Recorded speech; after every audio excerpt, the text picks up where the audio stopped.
ভোটের আগে বনগাঁয় এক ব্যবসায়ীর কাছ থেকে পাওয়া গেল লক্ষ লক্ষ টাকা। টাকার উৎস জানতে গভীর রাতে ওই ব্যবসায়ীর দোকানে হানা দেয় কেন্দ্রীয় আয়কর বিভাগ।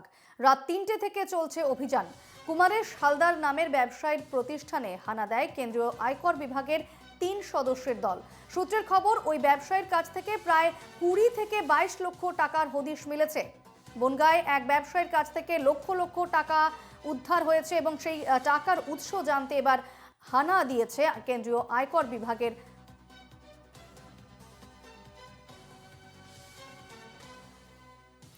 এই মুহূর্তে আমার সঙ্গে সরাসরি রয়েছেন প্রতিনিধি প্রথম পাল। প্রথম, এই খবরের কি আপডেট রয়েছে যে এত টাকা উদ্ধার হয়েছে ওই ব্যবসায়ী প্রতিষ্ঠানের কাছ থেকে? সেক্ষেত্রে যারা হানা দিয়েছেন কেন্দ্রীয় বিভাগের আধিকারিকরা, তারা এই মুহূর্তে সেখানে কি রয়েছেন? অর্থাৎ সেই তল্লাশি তো চলছিল, এই মুহূর্তে কি আপডেট, কি ছবি?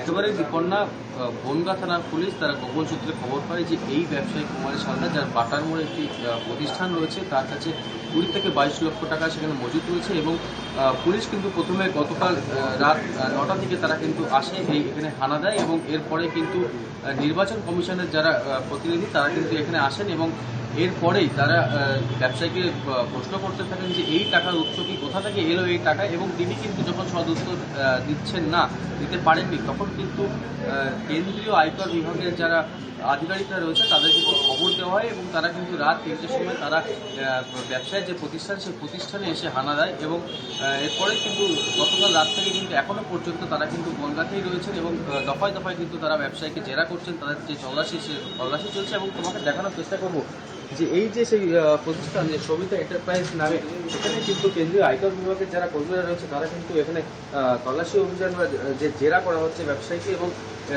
তোমাকে দেখানোর চেষ্টা করবো যে রাজ্য পুলিশের যারা কর্মীরা তারা কিন্তু এখানে রয়েছে এবং ভেতরে কিন্তু আয়কর বিভাগের যে আধিকারিক তিনিও কিন্তু রয়েছেন এবং দফায় দফায় কিন্তু যে ব্যবসায়ী কুমারেশ হালদার তাকে কিন্তু জেরা করা হচ্ছে। এবং তোমাকে আরও জানিয়ে রাখি, সূত্র মারফত আমরা যেটা জানতে পারছি যে কলকাতা থেকে কিন্তু আরও কয়েকজন ইনকাম ট্যাক্সের যারা আধিকারিক তারা কিন্তু আসছেন। রিপর্না, একেবারে প্রথম জানতে চাইবো, এই যে ব্যক্তি অর্থাৎ কুমারেশ হালদার, তার প্রতিষ্ঠানে যে এত লক্ষ লক্ষ টাকা পাওয়া গেছে, ২০ থেকে ২২ লক্ষ টাকার হদিশ মিলেছে, সেক্ষেত্রে তুমি যেমনটা ছবি দেখালে যে আয়কর বিভাগ এখনও সেখানে তল্লাশি অভিযান চালাচ্ছেন এবং তাকে দফায় দফায় জিজ্ঞাসাবাদ করা হচ্ছে, সেক্ষেত্রে এই ব্যাপারটি ঘিরে কি কোনো রাজনৈতিক যোগসাজশ পাওয়া যাচ্ছে বা সেরকম কোনো সন্দেহ হচ্ছে?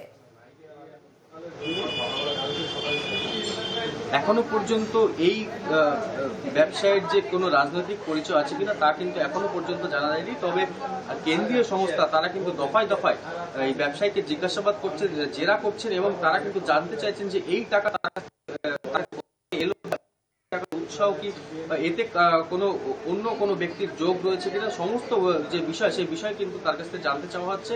এবং গতকাল রাতে কিন্তু তিনি তদন্তে অসহযোগিতা করেছেন, সেই কারণে কিন্তু বাধ্য হয়ে পুলিশ কিন্তু এই আয়কর বিভাগের কর্মীদের আধিকারিকদের তাদের কিন্তু খবর দেয়।